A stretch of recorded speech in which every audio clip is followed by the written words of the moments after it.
Oui, alors moi j'étais musulmane il y a encore 2 mois et demi. Waouh. Et je suis médecin, on m'a annoncé un cancer des ovaires au mois de juin. D'accord, d'accord. Et pendant 3 semaines, un mois, en fait, j'étais très très mal, jusqu'à entendre parler de Jésus. Quoi, j'en avais déjà entendu parler, mais là j'ai été vraiment touchée sur une vidéo comme ça un soir chez moi. Et donc je me suis intéressée à cette personne et en fait j'avais pleuré pendant 3 semaines de tristesse et là je pleurais d'amour. Wow. Et je comprenais pas.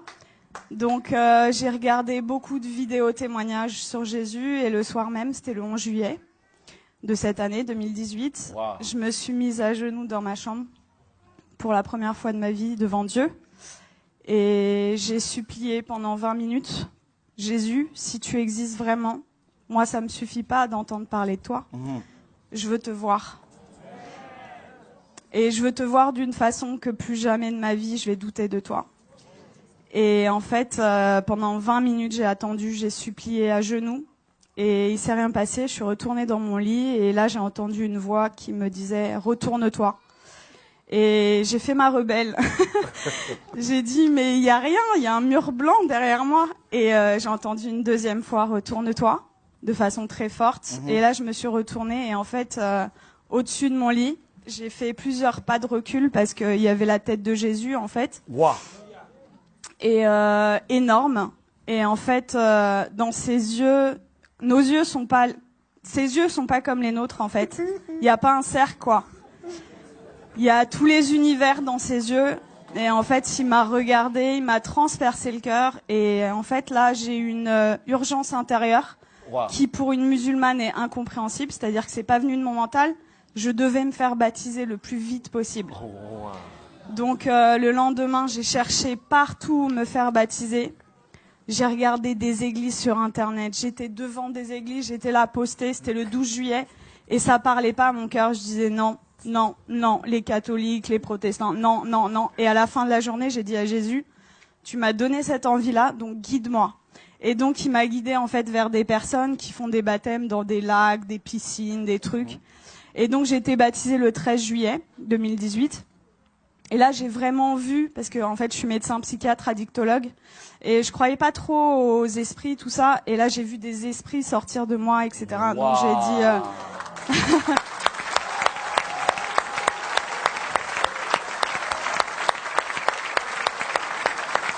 Est-ce que ça vous dérange de venir un peu? Hein? Ça vous dérange de venir? De quoi? Est-ce que vous pouvez venir? C'est possible? Ah oui, je peux. Mais là, c'est... Quand on parle de Jésus ici, là... Wow! Jésus! Attends. Merveilleux, merveilleux, Dieu pour moi, tout-puissant, créateur, prince de la paix. Il me sauve, il me garde en lui à jamais. Merveilleux, mon sauveur, mon Dieu, mon... Wow!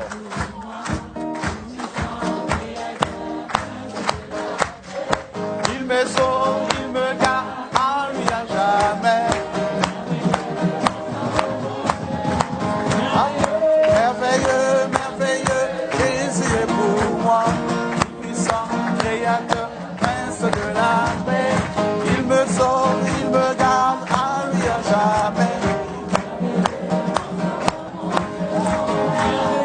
Merveilleux, merveilleux, Jésus est pour moi, tout puissant, créateur, prince de la paix. Il me sauve, il me garde en lui à jamais. Merveilleux, mon sauveur, mon Dieu, mon roi.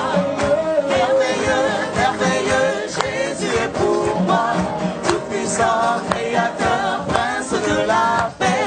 Il me sauve, il me garde en lui à jamais. Merveilleux, mon sauveur, mon Dieu, mon roi.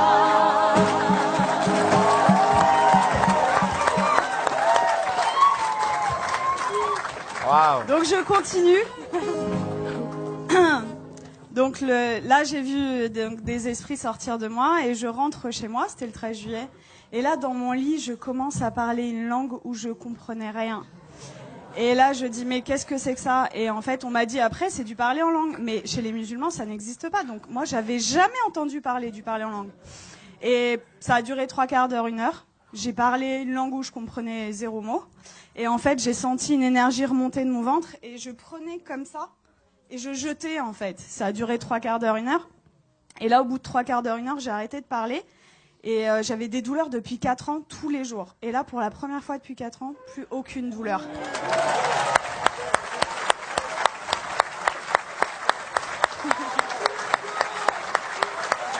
Wow.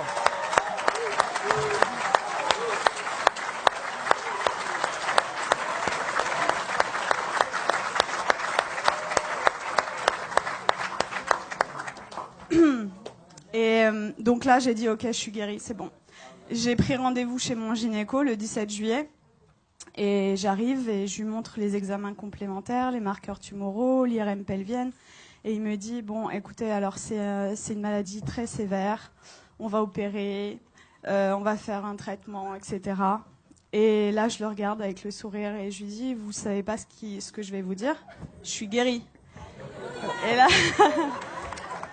Et là, il me dit, comment ça, je comprends pas. Il m'a écouté quand même parce que je suis médecin, j'ai un cabinet juste à côté de chez lui, quoi. Donc il savait que c'était pas n'importe, voilà. Et là, je lui dis, mais en fait, je suis guérie. Et il me dit, bon, parce que le déni en médecine, ça existe beaucoup. Il me dit, bon, allez, on va faire l'échographie. Et en fait, là, il me fait l'échographie et il était bouche bée. Donc, en fait, il passe sur l'ovaire gauche. Là, il me dit au ralenti, ovaire gauche normal. Et après, il passe sur l'ovaire droit et il me dit, ah, il y a 2 images. Je dis, ouais. Et il me dit, ah, mais attendez, c'est des follicules de maturation. Donc, en fait, les follicules de maturation, c'est ce qui donne les ovules. Et moi, je n'en avais plus. Donc, en fait, là, mes ovaires étaient morts et ils sont revenus à la vie. Oh.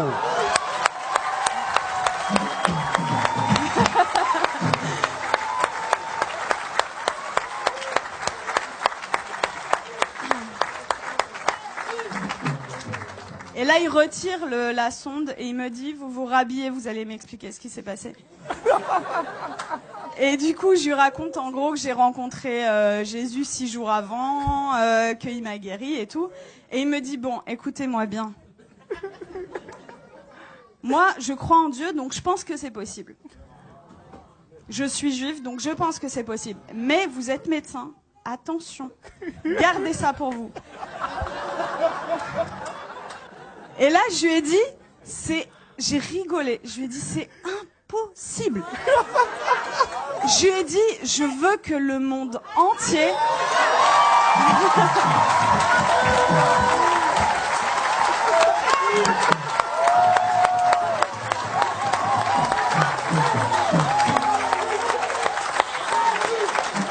Jésus, Jésus, Jésus, Jésus, Jésus, Jésus, Jésus, Jésus, Jésus, Jésus, Jésus, Jésus, Jésus, Jésus, Jésus,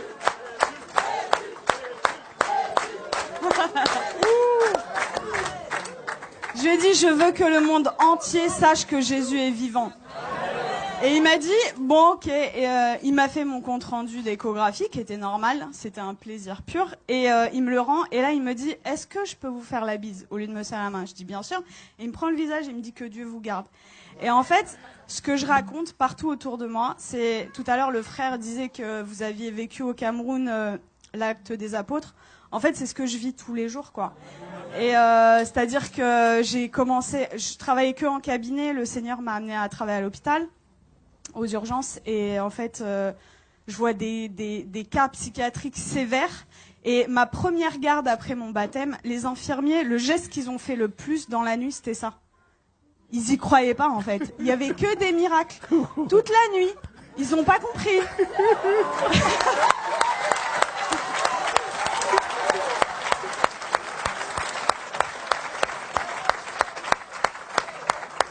Et en fait, partout où je vais, partout où le Seigneur donc est avec moi, il se passe des miracles. Et c'est ce que je dis, en fait. Moi, ça fait que 2 mois et demi que je suis chrétienne.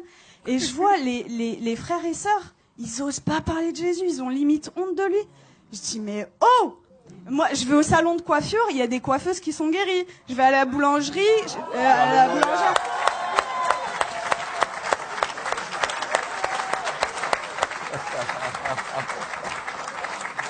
En fait, j'aime beaucoup cette expression. En fait, je dis que le Seigneur, c'est l'antidote à tout. Et le monde entier a le poison. C'est-à-dire qu'ils connaissent pas Jésus. Moi, j'ai 33 ans. J'ai attendu 33 ans pour qu'on me parle de Jésus. Mais attendez, mais moi, j'aurais voulu que quelqu'un vienne me parler de Jésus. Vienne me dire, mais attends, la solution à tous tes problèmes, ton malheur et tout, c'est Jésus la solution. Mais personne autour de moi. J'avais aucun chrétien autour de moi. Donc, dans ma famille, ils sont tous musulmans et quelques personnes athées. Et en fait, ils comprennent pas du tout ce qui se passe. Mais juste, je voulais vous dire que je vis des miracles tous les jours. Tous les jours, c'est des prodiges de Dieu. Je vais vous raconter juste, il y a quelques jours, ce qui s'est passé, parce que je dois choisir et je peux pas tout vous raconter. Donc, il y a ma famille qui était en Algérie pendant tout l'été. Ils sont rentrés et il y a mon oncle, en fait, il a de l'arthrose sévère au genou. Et je suis arrivée, j'ai raconté ce qui s'était passé cet été, et ils m'ont dit, ouais, c'est bon, t'arrêtes de nous parler de Jésus. Déjà, ils ont été tolérants, ils ont accepté d'écouter. Et là, je vois, en fait, mon oncle, il boite, il a de l'arthrose. Et là, je lui dis, tonton, est-ce que je peux prier pour toi? Il me dit non. Et ma tante, elle lui dit, bah, pourquoi, qu'est-ce que t'as à perdre? On va voir si ce qu'elle dit est vrai. Je dis, ok. Et là, le Seigneur m'a donné le verset, vous savez, où il ressuscite une femme et il fait sortir tout le monde, en fait.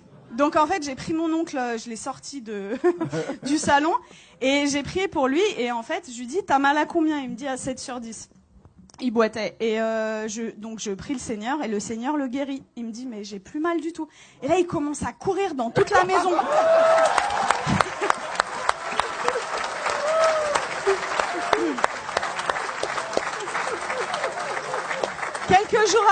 Quelques jours après, je retourne dans la famille et là, il me dit, Nermine, tu vas pas me croire, j'ai vu mon ophtalmo. En fait, il voit son ophtalmo 2 fois par an, et pour son glaucome. Donc, le glaucome, c'est une maladie chronique, c'est à vie, c'est comme le diabète. Et il me dit, l'ophtalmo, il a pas compris, j'ai plus de glaucome. Il lui a dit, je peux pas t'arrêter les 2 traitements parce que voilà, mais j'en arrête 1 sur 2. La prochaine fois, s'il y a plus rien, on arrête le 2e, quoi. Et donc ça, c'était mon oncle et mon père qui a 80 ans, musulman depuis 80 ans. Waouh.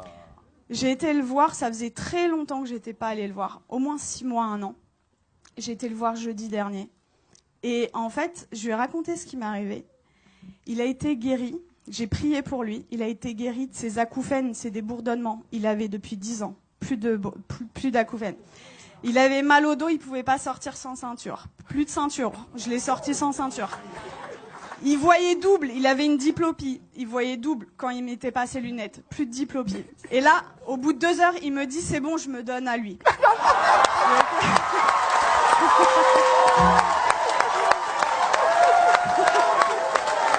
Jésus.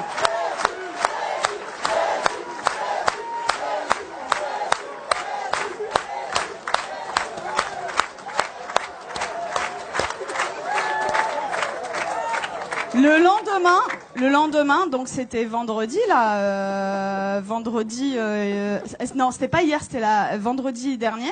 Vendredi, j'arrive, donc le lendemain, en fait là, il me dit, tout ce qu'on s'est dit là, t'oublies, c'était des bêtises, tu me parles plus de Jésus. J'étais choquée. Je dis bon, ok.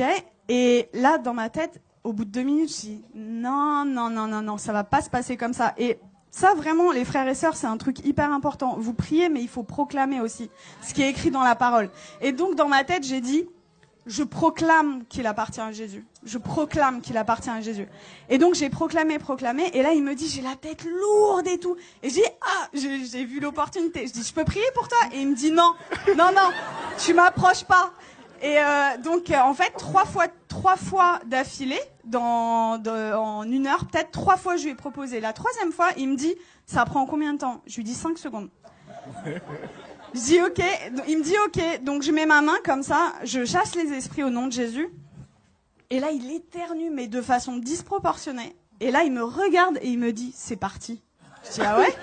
Et il me dit, tu crois que ça a un rapport avec ta prière? Je dis, bah totalement. Et du coup, on est reparti à parler de Jésus.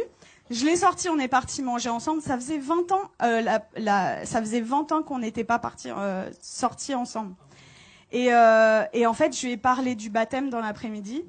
Et dans l'après-midi, il me dit, ok, je suis ok pour être baptisé. Donc là, j'étais là, j'ai dit, je vais te baptiser dans ma baignoire, mais je voulais pas le faire toute seule. Donc j'ai écrit à des frères et tout, oh, mon père, il veut se faire baptiser, qui sait? Et du coup, j'ai un frère qui est venu, et à 21h vendredi dernier, j'ai baptisé mon père.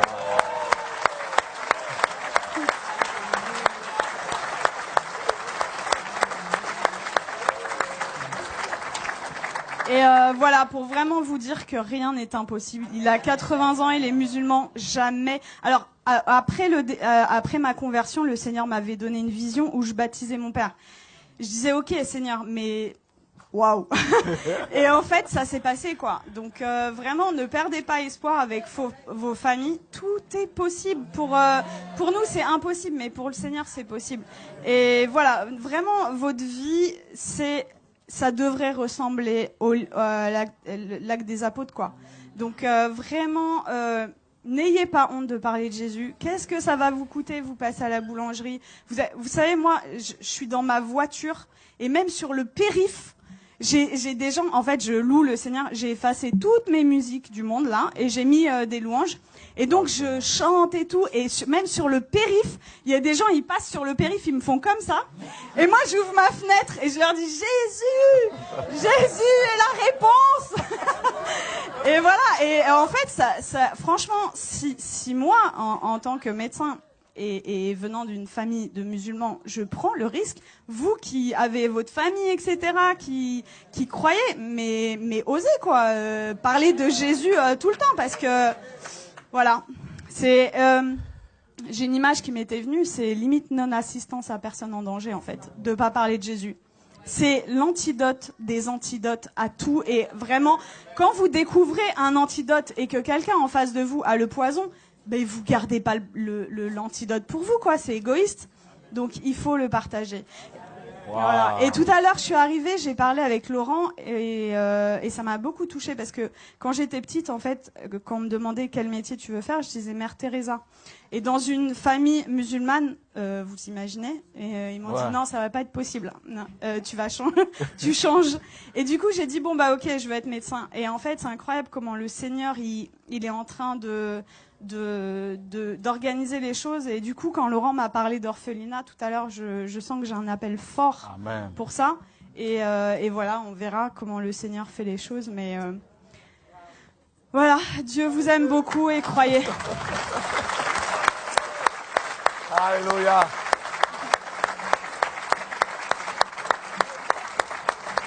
Waouh, gloire à Dieu.